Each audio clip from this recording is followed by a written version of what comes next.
She's the oldest little rosebud that Portland ever knew. Her eyes are bright as diamonds, they sparkle like the dew. She's sequins and rhinestones, she can bend reality. And Darcelle of Portland is the only rose for me. And Darcelle of Portland is the only rose for me. The first time I wore a dress, I was 37 years old. If you don't count a 3-year-old scuffing around in mama's high heels. Take off your glasses. Okay, now this is base and I'm putting on with a sponge. And these are your lashes. I've got lashes. Not like these. Okay, now open your mouth. Your face is on. It's time for your costume. Ta-da! Hey, my Today I love everybody I see. Happy birthday. And I hope today is the day Darcelle's on stage all the time. This face and the costumes and the glitz and the hairdos. Can do and say anything. This is a Darcelle delight. You buy one, you take the glass home. You buy 6, you take Darcelle home. Walter on stage is another story.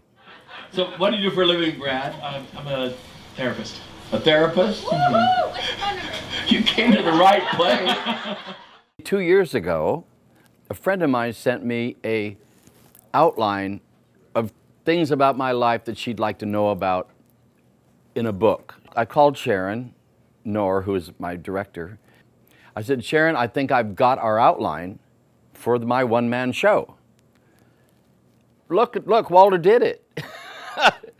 All of a sudden, yes, I'm out here without face on. I'm not hiding about anything. I'm telling you some facts about my life that probably a lot of people wouldn't bring up. So it's been good for me, Walter. And hopefully somebody listening will pick up something that happened in their life and feel better about themselves, like I feel about myself now.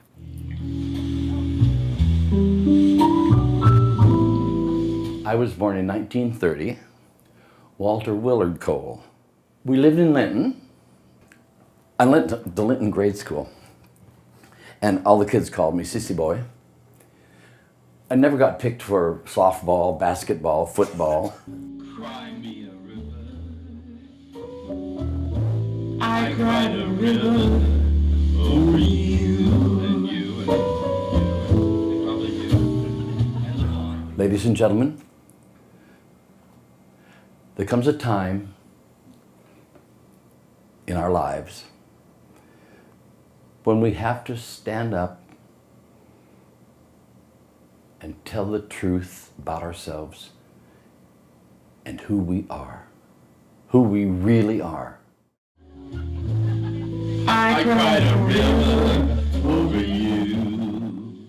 My mother became ill, and we couldn't go to town anymore, so my aunt, my mother's sister, Madeline, came to live with us. One night, Madeline came running into my room and said, Walter, get up. It's your mother. Run over the tracks and get your dad. I ran over the tracks, and he saw me coming, and he ran by me, and I said, Daddy, it's dark and I'm scared. He said, run to get the fireman. Tell him it's your mother. He ran on, and I went down the tracks and up the hill to the fire hall. We got to the house, and the fireman went into the bedroom, and I waited with Madeline in the front room. I went towards the bedroom door, and just as I got through the door, in time to see the fireman put the sheet over my mother's face. I went over to the bed and started to climb up, and the fireman took me by the shoulder and he said, no, son, not now. Not now, your mother just died. Died? My rabbits died, my chickens died. Mommies don't die, mommies don't die! I backed up and stood by my dad's leg and put my arm around her. He didn't react or say a word to me. Nothing. I finally walked into the living room, and there were two men in suits pushing a bed with wheels on it through the door, and Madeline said, "That's your mother." And she was in a bag. Those two men were taking my mother out of our house in a bag. Ride a river over you. Well, my friends, only one heartbreak in your life is worth a river. After that, maybe a puddle or stream, but never a second river. After my mother died, when my aunt joined our house, she lived in the front bedroom, and I shared a bedroom with my father. He'd go to work and go to the taverns, come home in the middle of the night, and wake me up.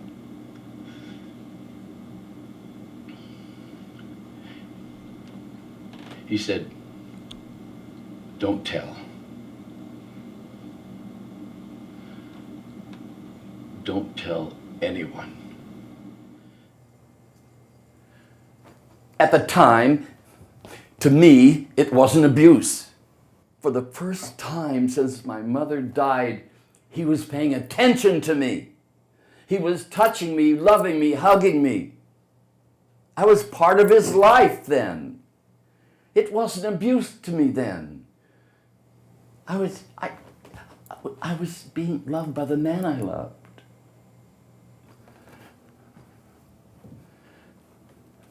In 1984, I got a call from my father's doctor.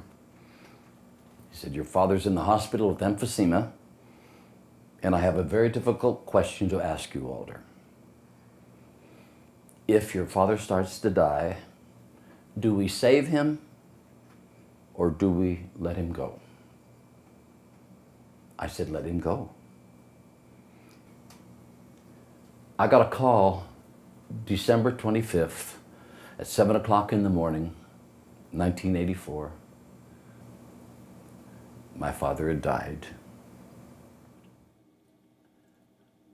I felt nothing inside. 2 weeks later, I got a letter in the mail. It was his will. The second paragraph said, "I've never fathered a child."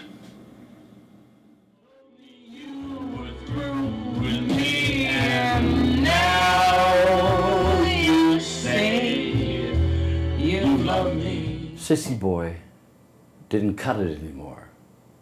Queer, faggot, they don't work unless you tell the truth. I dated a girl from Linton named Jeanette. We dated all through high school. When we graduated from high school, you either went to college if you had the money or you got married, and we got married. We had 2 lovely children. I first realized that I might be gay or bisexual after we were married. I didn't have a choice. There was no choice at all for me. I had to stop lying to them. I didn't say, "Oh, I can stay in the closet for another 30 years. No, couldn't. I knew when I met Rock Newhart that I wanted to be with him the rest of my life. And it's been over 40 years now. If I hadn't changed who I was, admitted who I was, I'd probably be dead now. Because I'd be sitting on a couch, retiring from Fred Meyer management. Not for me. Not for me. Walter and Darcelle, like a split personality. We meet new people, and I hear him whisper to Roxy, What should I call him, Walter or Darcelle? From the bottom of my heart, just call me Darcelle.